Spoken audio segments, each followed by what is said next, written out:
तो आज संसद में राहुल गांधी का दिन था। राष्ट्रपति के अभिभाषण के धन्यवाद प्रस्ताव पर बोलते हुए राहुल नए अवतार में दिखे और अपने भाषण में उन्होंने किसी को नहीं छोड़ा। प्रधानमंत्री मोदी से लेकर स्पीकर ओम बिरला तक को राहुल ने जमकर निशाना बनाया। नीट परीक्षा से लेकर अग्निवीर तक 20 मुद्दों पर राहुल बोले, मगर हिंदुओं पर दिए उनके बयान पर बीजेपी हमलावर हो गई और बीजेपी के सभी बड़े नेताओं ने उन पर सख्त कार्रवाई की मांग की है। देखिए राहुल ने आज संसद में ऐसा क्या बोला जो दिन भर चर्चा का विषय बन गया। Speaker sir, NEET students spend years and years preparing for their exam. Their family supports them financially, emotionally. And the truth is that NEET students today do not believe in the exam. प्रधानमंत्री जी की picture कैसी होने वाली है, इसका पिछले एक महीने से अंदाजा लगा है।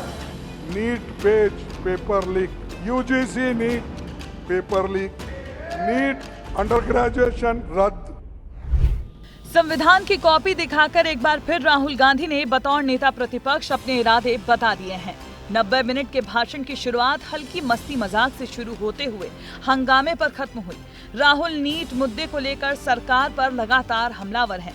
वो बार बार स्पीकर से इस मुद्दे पर चर्चा करने की मांग कर रहे हैं और आज भी कुछ ऐसा ही हुआ। Speaker sir, NEET students spend years and years preparing for their exam. Their family supports them financially, emotionally. And the truth is that NEET students today do not believe in the exam. Because they are convinced that the exam is designed for rich people,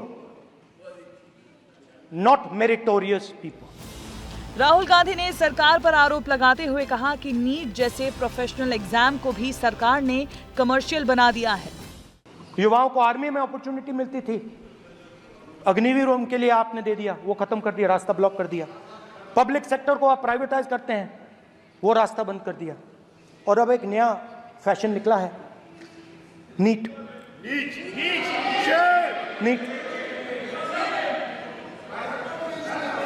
professional exams को आपने commercial exams में बदल दिया है। NEET is not a professional exam, NEET is a commercial exam.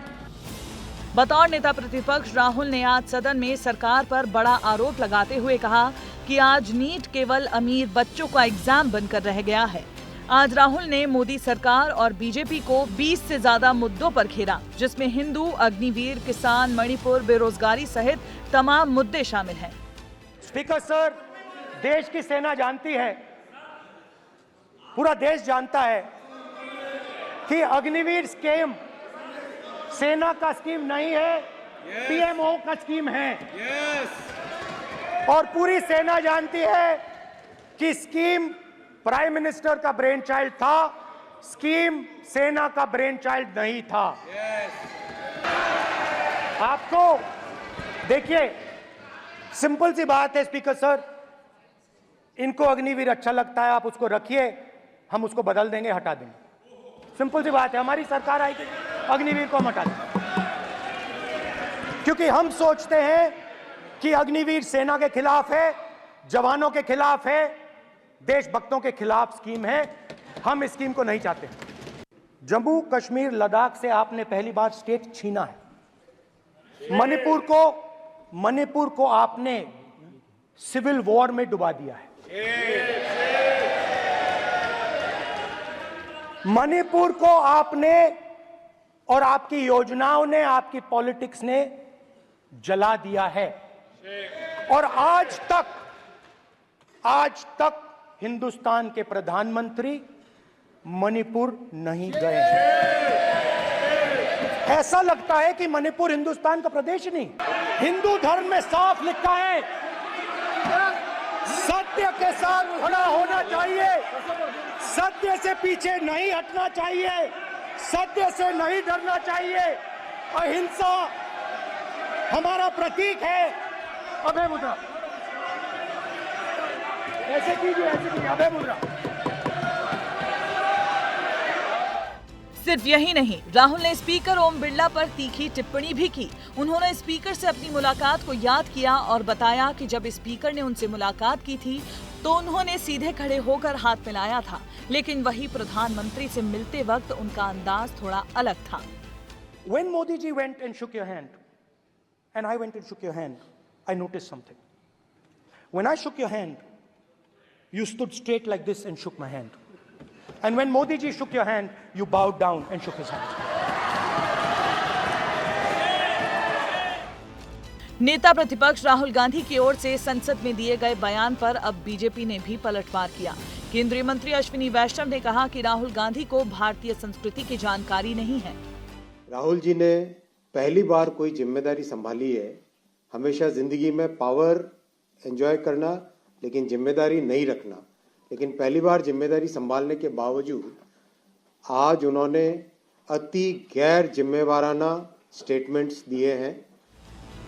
अब जरा रुकिए, राहुल का एक और रवैया दिखाते हैं। इतनी बेबाकी से संसद में अपनी बात रखने के बाद जब राहुल बाहर निकले तो उनका कॉन्फिडेंस 7वें आसमान पर था। मीडिया के सवालों का जवाब देने की बजाय राहुल खुद पूछने लगे कि उन्हें उनका भाषण कैसा लगा।